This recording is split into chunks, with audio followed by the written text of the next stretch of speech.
Guys, ഇന്ന് നമ്മൾ ഓണാഘോഷ പരിപാടിയാണ് കേട്ടോ. ചിലവരുടെ പൂക്കള മത്സരത്തിന് ലാസ്റ്റ് ഒന്ന് പോകേണ്ട എന്തൊക്കെയോ അത്തടുന്നുണ്ട്. ഇതേ മലയാളി മാങ്കിയൊക്കെ സെറ്റ് ആണ്. ഇനി നമുക്ക് മാവേലിയുടെ കോസ്റ്റ്യൂം എടുക്കാൻ പോകണം. അപ്പൊ നമുക്ക് വേഗം പോകാം. അവിടെ ചെന്നപാട് നമ്മൾ കിരീടമാണ് കേട്ടോ ഫസ്റ്റ് എടുത്തത്.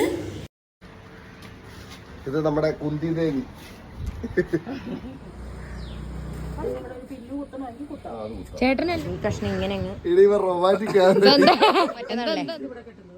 അങ്ങനെ നമ്മുടെ മാവേലിക്കുള്ള സാധനങ്ങളൊക്കെ ഇവിടെ സെറ്റ് ആയിട്ടുണ്ട് കേട്ടോ. ചേട്ടനാണെങ്കിൽ നന്നായിട്ട് ചേരുന്നുണ്ട്. അങ്ങനെ നമ്മൾ ഡ്രസ്സൊക്കെ എടുത്ത് കഴിഞ്ഞിട്ട് നേരെ വന്നപ്പോഴത്തേനും സദ്യ വിളമ്പിയിട്ടുണ്ടായിരുന്നു. എല്ലാ കറികളും കൂട്ടി സദ്യ അങ്ങോട്ട് കഴിച്ചു കേട്ടോ. പിന്നെ നമ്മൾ ഫോട്ടോസ് എടുക്കാൻ വേണ്ടി ഗാർഡനിൽ പോയിട്ടോ. ഈ ഡ്രസ്സ് എല്ലാരും ചോദിച്ചിട്ടുണ്ടായിരുന്നു. ഇത് എന്റെ സ്വന്തം പ്രൊഡക്റ്റ് ആണ് കേട്ടോ. ഇൻസ്റ്റാഗ്രാമിൽ പുതിയതായിട്ട് ഞാൻ ഡ്രസ്സിന്റെ ഒരു പേജ് സ്റ്റാർട്ട് ചെയ്തിട്ടുണ്ട്. അതിലിട്ട ഡ്രസ്സാണ്. വേണ്ടവരൊന്ന് കമന്റ് ചെയ്താൽ മതി, ഞാൻ ഡീറ്റെയിൽസ് അറിയിക്കാം. അപ്പോഴത്തേനും നമ്മളെ മത്സരമൊക്കെ സ്റ്റാർട്ട് ചെയ്തിട്ടുണ്ടായിരുന്നു. അപ്പൊ മാവേലിയൊക്കെ റെഡിയാണ്. മാവേലിന്റെ ഒരുക്കി കഴിഞ്ഞിട്ട് നമ്മൾ നേരെ ഡ്രസ്സ് മാറ്റാൻ വേണ്ടി പോയിട്ടോ. നമ്മളെ ഡാൻസും ഉണ്ടായിരുന്നു. അപ്പത്തേനും ഒരാൾക്ക് ഫസ്റ്റ് പ്രൈസ് ഒക്കെ കിട്ടിയിട്ടുണ്ടായിരുന്നു കേട്ടോ. അപ്പൊ ഇത്രയുള്ളൂ.